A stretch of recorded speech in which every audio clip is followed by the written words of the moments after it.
దేవుని ప్రణాళిక నుండి తప్పిపోతున్నాము. లూకా సువార్త 7వ అధ్యాయము 30వ వచనం చూసినట్లయితే,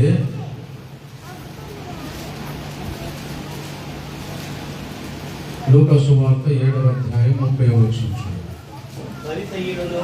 పరిసయ్యులు ఈ తరము మనుషులను నేను దేనితో, వారు దేనిని పోలి ఉన్నారు. పరిసయ్యులు ధర్మశాస్త్ర ఉపదేశకులు అట. పరిసయ్యులు ధర్మశాస్త్రాన్ని బోధించే ఉపదేశకులు సహా అతని చేత బాప్తిస్మము పొందక. ఎవరి చేత బాప్తిస్మం పొందక? యోహాను గారి చేత. యోహాను బాప్తిస్మాలు ఇస్తుంటే వీళ్ళు పొందలేదట. ఎందుకు పొందలేదు అంటే వీళ్ళకు హృదయ గర్వం. మేము శాస్త్రులం, మేము ధర్మశాస్త్ర ఉపదేశకులం, కాబట్టి మాకు చెప్పాల్సినంత ఎవరు లేరు, మాకెవరు చెప్పాల్సిన అవసరం లేదు, మేము ఎవరికి చేతి కింద తలదించాల్సిన అవసరం లేదు. వాళ్ళ గర్వం. వాళ్ళ ఉపదేశకులు, ధర్మశాస్త్రాలను బోధించే బోధకులు వాళ్ళు. ఇంకెవరట? పరిసయ్యులు. వీళ్ళకి అంత తెలుసు అనుకుంటారు, కానీ ఏం తెలియదు అన్న విషయం తెలియదు అన్నమాట. అంతా తెలుసు అనుకున్న వాడికి ఫస్ట్ మనం అనుకోవాల్సింది ఏం తెలియదు. నాకేం తెలియదు అంటారు చూడండి, వాళ్ళతో భయం. వాళ్ళకి ఏదో తెలుసు, మొత్తం మీద తగ్గించుకోవడానికి ఇష్టం. అంతా తెలుసు అందులో ఏం తెలియదు. యోహానును తృణీకరించారు, యోహాను నిరాకరించారు, యోహాను చేత బాప్తిస్మం పొందలేదు. దేవుడేమో ఒక సంకల్పం రాసి పెట్టాడు. ఒక సంకల్పం దేవుడికి ఉంది. ఎవరి పట్ల? ఈ పరిసయ్యుల పట్ల, ధర్మశాస్త్ర ఉపదేశకుల పట్ల. ధర్మశాస్త్ర ఉపదేశకుల పట్ల, పరిసయ్యుల పట్ల దేవుడికి ఒక ప్రణాళిక ఉంది, ఒక ఉద్దేశం ఉంది. డైరెక్ట్ గా చెప్పలేదు, దేవుడు చూస్తున్నాడు పైనుంచి. పరిస్థితులు కల్పించి యోహాను వారు ముందుకు నడిపించి చూస్తున్నాడు. వీరు ఇతన్ని అంగీకరిస్తారా, ఇతన్ని తృణీకరిస్తారా?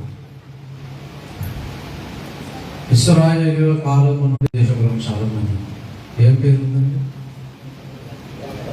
అయ్యా, ఆయన చిత్తానుసారుడు, ఆయన హృదయానుసారుడు, దేవుని చిత్తము ఎరిగి నడుచుకున్నారు. దేవుని ప్రణాళికని తృణీకరించారు వారు.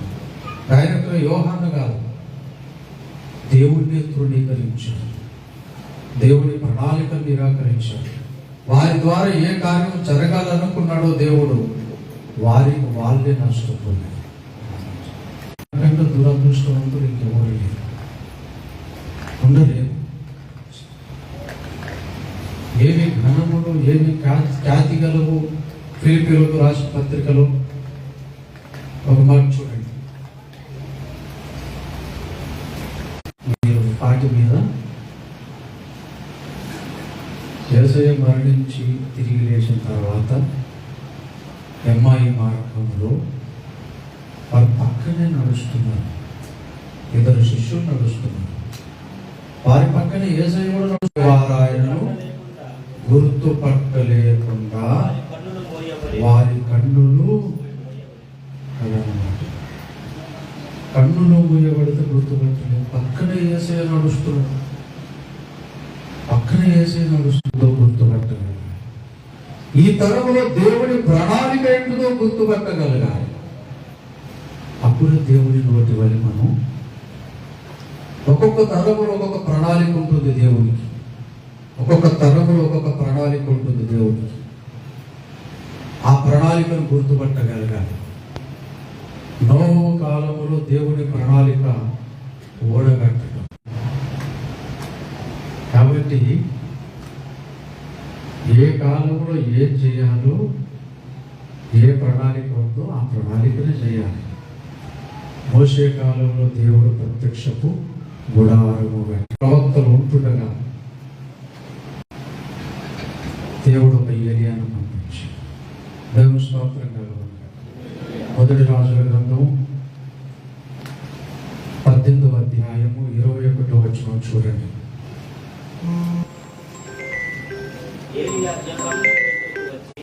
యెహోవా దేవుడైతే ఆయనను అనుసరించుడి, వారిని అనుసరించుడని ప్రకటన చేయగా పలుకకపోయి. చాలు ఎన్నాళ్ళ మట్టుకు మీరు రెండు తలంపుల మధ్య తడబడుచుందురు. యెహోవా దేవుడైతే ఆయనను అనుసరించుడి, బయలు దేవుడైతే రండి. కర్మేల్ పర్వతం దగ్గర చూసుకున్నారు అని జనులకు ఒక పిలుపునిచ్చాడు ఏలియా. ఆ కాలంలో తడబాటును తొలగించడానికి ఒక ప్రణాళిక దేవుడు. అంటే ఈ తికమకలో ఉండడం దేవుని చిత్తం కాదు, కన్ఫ్యూజ్ లో ఉండడం దేవుని చిత్తం కాదు. తికమకం తీసేయాలి.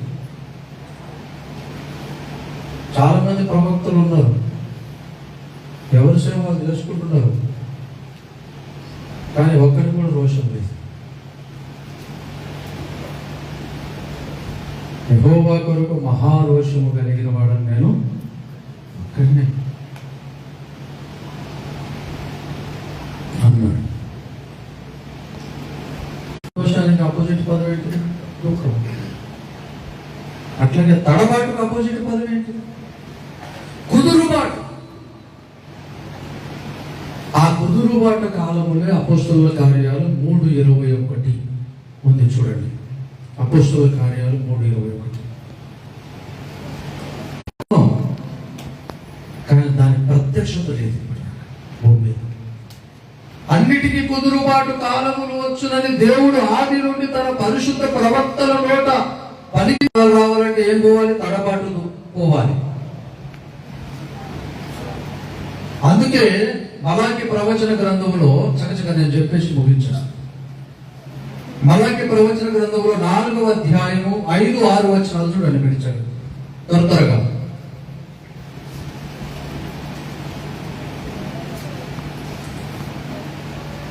మలాకి ప్రవచన గ్రంథము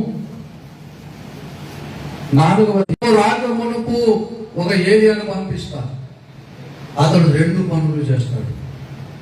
తండ్రుల హృదయాన్ని పిల్లల వైపు, పిల్లల హృదయాన్ని. ఒక ఏలియా వచ్చాడు. పోతే బంగారం దొరకాలంటే కొంచెం తవ్వాలి భూమిని.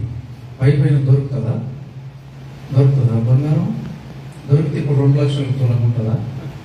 ఇప్పుడు 2 లక్షలు దాదాపు ఇంచుమించు తులం బంగారం. అట్లాగే టన్నుల మట్టి తీసి లోపలికి పోతే కానీ బంగారం ఉంది. ఏముంది? ఆత్మ, ప్రాణం. బైబిల్ కూడా ఆత్మ, ప్రాణం, శరీరం ఉంది. దేవుడు దీన్ని కూడా తెలుగులో చేశాడు. అందుకే పైన అక్షరాలు మనం బోధిస్తే, పైన అక్షరాలు మనం చదివితే అక్షరమునకు కాదు గాని ఆత్మకే పరిచారకుల మగుటకు సామర్థ్యము కలిగించి ఉన్నాడు. అక్షరం హృదయం పిల్లల తట్టుకు తిప్పుతాడు. రెండోదేమో పిల్లల హృదయాన్ని తండ్రుల తట్టుకు తిప్పుతాడు. వచ్చాడు మరి వచ్చాడా? ఎవరైనా బాప్తిసం ఇచ్చి యోహాను అమ్మగారు చెప్పింది కరెక్టే. లూకా సువార్త 1వ అధ్యాయం చూడండి, మీరు 17వ వచనంలో రండి.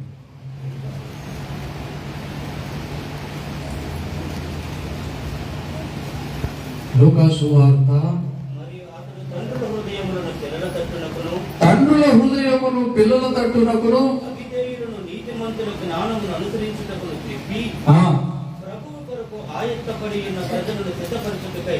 ప్రభు కొరకు ఆయత్తపడి ఉన్న ప్రజలను సిద్ధపరచుటకై ఏలియా యొక్క ఆత్మయు శక్తియు గలవాడై ఆయనకు ముందుగా వెళ్ళును గనుక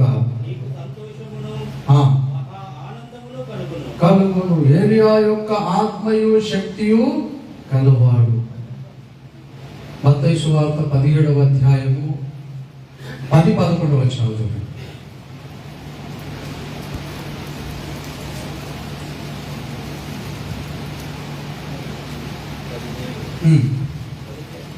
17వ అధ్యాయము 10వ వచనం 11వ వచనం. అప్పుడు ఆయన శిష్యులు ఇలాగైతే ఏలియా ముందుగా రావాలని శాస్త్రులు ఎందుకు చెప్పుచున్నారని ఆయన అడిగారు. ఏలియా వచ్చి సమస్తమును చక్కబెట్టునను మాట నిజం.